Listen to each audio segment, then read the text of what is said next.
만족하시나요?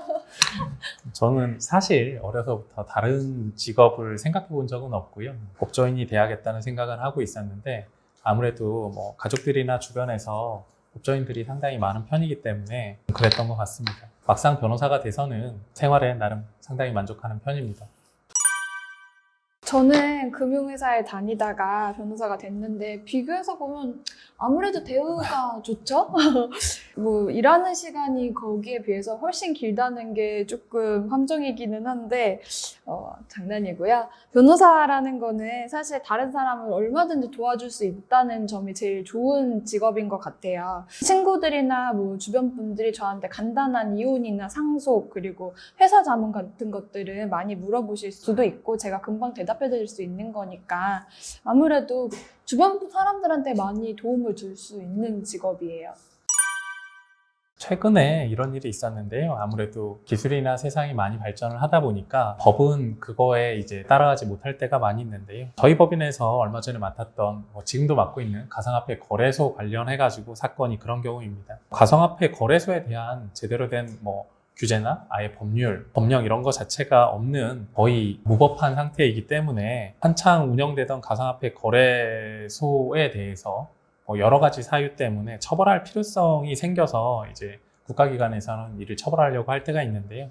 이런 분야에선 사실 어떻게 보면 변호사가 제일 필요한 분야라고 할 수 있겠죠. 왜냐하면 법률이 명확하게 만들어지거나 이에 대한 해석이나 판례가 없기 때문에 변호사의 능력에 따라 이렇게 만약에 형사처벌을 하려고 한다면 처벌의 수위가 달라질 수 있기 때문입니다.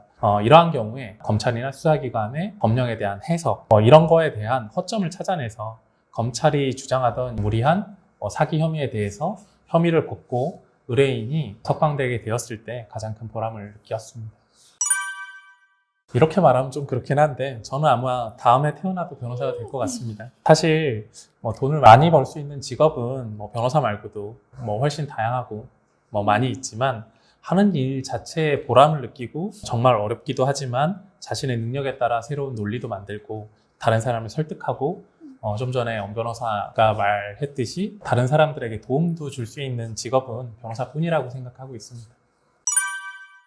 일반인 분들은 잘 모르시는 거를 알려드려야 되는 직업이기 때문에 일을 해서 좋은 결과를 내는 것만큼 그 과정에서 사람들한테, 의뢰인분들한테 사건에 대해서 설명을 하고 또 인간적으로 신경을 쓰고 하는 것들도 되게 중요한 능력이라고 저는 생각을 합니다. 그래서 사실 저희는 의뢰인분들한테 항상 의리일 수밖에 없는 직업이거든요. 그래서 뭐 좋은 옷 입고 다니는 거, 뭐 좋은 가방, 뭐 좋은 신발 이런 거 신는 거랑 사실 또 별개예요. 그래서 단순히 멋있는 직업, 좋은 직업을 갖기 위해서 변호사가 되고 싶다고 생각한다면 하루에 정말 딱 10분 정도만 행복할 수 있는 직업이라고 저는 생각합니다.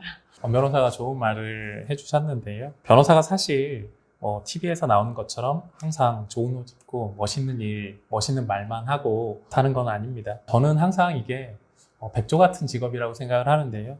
법원에 가고 재판을 하고 의뢰인한테 멋있는 말을 하고 이런 멋있는 모습 속에는 사실 매일같이 새벽 2, 3시에 퇴근하고 1000페이지가 넘는 기록을 보고 매일 리서치하고 끊임없이 공부하는 것들이 뒷받침돼야 되거든요. 지금까지 저희가 변호사가 되고 나서 좋은 점에 대해서 알려드렸어요. 다음에도 더 재밌는 얘기로 찾아오겠습니다. 고맙습니다. 감사합니다.